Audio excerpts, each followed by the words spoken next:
1986, Tom Hawks, a 39-year-old father of two boys, met Jackie at a chili cook-off in Newport Beach, California, and they fell in love. They married in 1989, and Jackie became a loving stepmother to Tom's sons. Jackie's dream of having children was shattered by a motorcycle accident when she was 22, making her embrace her role as a stepmother wholeheartedly. As their sons grew up and moved out in 2002, Tom and Jackie, who had saved diligently over the years, became empty nesters.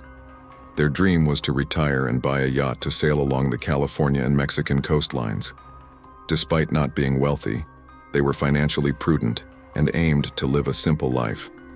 Tom and Jackie Hawks saved diligently to buy a yacht, selling their house in Newport Beach to afford a worn-out vessel they named the Well-Deserved. They transformed it into a cozy home over 2 years, enjoying sailing along the California and Mexican coasts. In 2004, they learned they were to become grandparents, prompting them to sell the yacht and move closer to their son. After advertising the yacht for sale, they quickly found buyers. However, when they stopped communicating with their family, concern arose. Tom's brother Jim drove to Newport Beach to investigate their sudden silence. Jim and a friend arrived at the dock where the yacht was. They saw the Well-Deserved but couldn't see anyone on board. Jim noticed some oddities, like lines hanging over the side of the boat which Tom wouldn't have left unless he was on board. But he wasn't. Jim received a call from Jennifer DeLeon, who had purchased the yacht from the Hawks. She expressed concern over the Hawks' disappearance, as she and her husband had found personal belongings belonging to Tom and Jackie on the boat. They also needed assistance with some controls on the vessel. Jennifer was unable to reach the Hawks and sought Jim's help in contacting them. This raised further alarm about the Hawks' mysterious absence. Jim reported Tom and Jackie missing after learning they hadn't been seen since finalizing the sale of their boat to Skylar DeLeon, who had a criminal record. The police suspected foul play and investigated the DeLeons. The police investigated the yacht but found no leads except for what seemed like a bloody handprint, which turned out to be rust. Skylar DeLeon cooperated with the police, explaining his interaction with the Hawks. He initially claimed money from his past as a child star financed the yacht purchase, but later admitted to obtaining it from an armed robbery involving a drug kingpin. Skylar planned to launder the money through the yacht's sale for clean money. The police were shocked by Skylar's confession, but decided not to charge him with money laundering due to his cooperation. They interviewed Skylar's wife, Jennifer, the notary, and another friend present at the boat sale. All described seeing Tom and Jackie taking the cash and driving off. However, their accounts of Tom and Jackie's behavior differed. Skylar said Tom seemed anxious, while the notary felt they were normal. The police, hitting a dead end, appealed to the media for help. Shortly after, an elderly couple in Mexico reported seeing the Hawks' SUV parked nearby. Police rushed to the location, only to find the car belonged to a friend of Skylar, indicating he lied about the Hawks' departure. The police arrested Skylar DeLeon for money laundering based on his confession. They found items belonging to the Hawks in Skylar and Jennifer's home. Despite evidence linking Skylar to the Hawks' disappearance, both Skylar and Jennifer insisted it was a misunderstanding.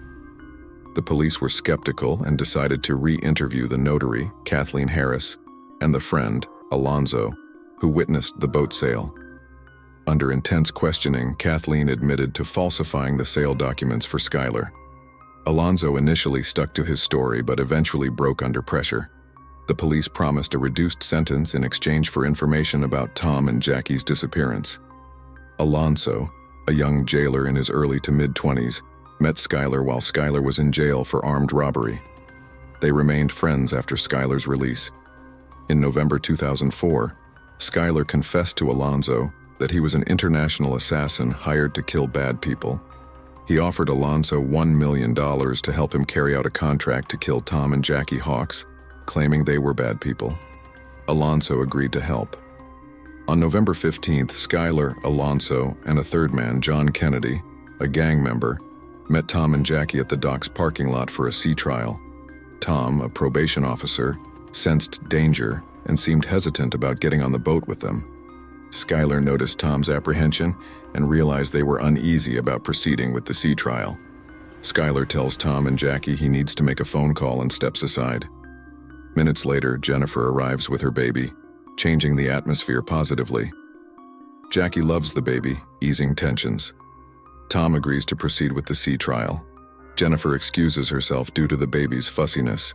The group boards the yacht, with Tom at the helm. Far from land, Skylar and John take Tom downstairs, leaving Jackie with Alonzo in the kitchen. Suddenly, they hear a commotion, signaling an attack on Tom. Alonzo restrains Jackie and handcuffs her.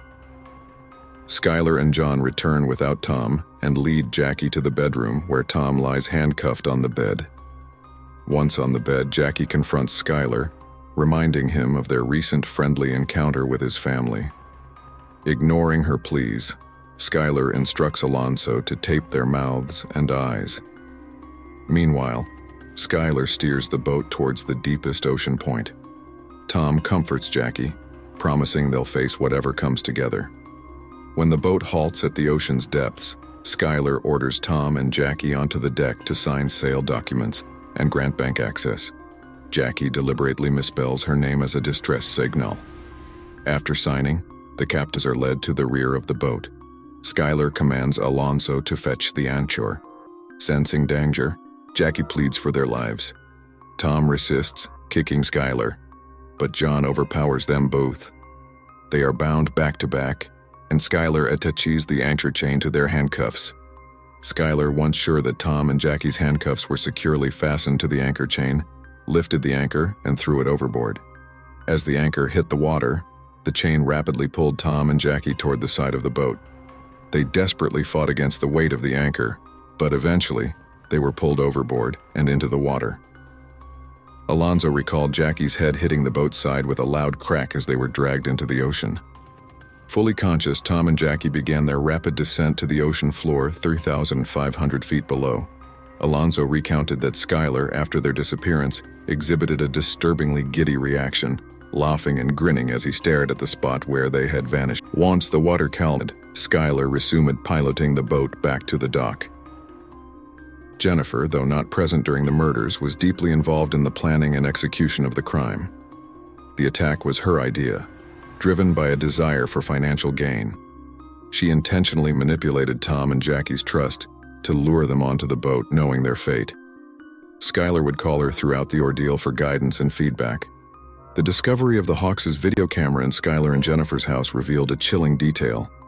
It showed footage of Jackie expressing excitement about the future, before abruptly cutting to Skylar and Jennifer enjoying Thanksgiving dinner, just days after the murders, callously using the camera to document their own lives over the memories of Tom and Jackie. Alonzo received a 20-year prison sentence for his cooperation. Jennifer was sentenced to life in prison without parole, while John Kennedy and Skylar faced the death penalty for their heinous crimes.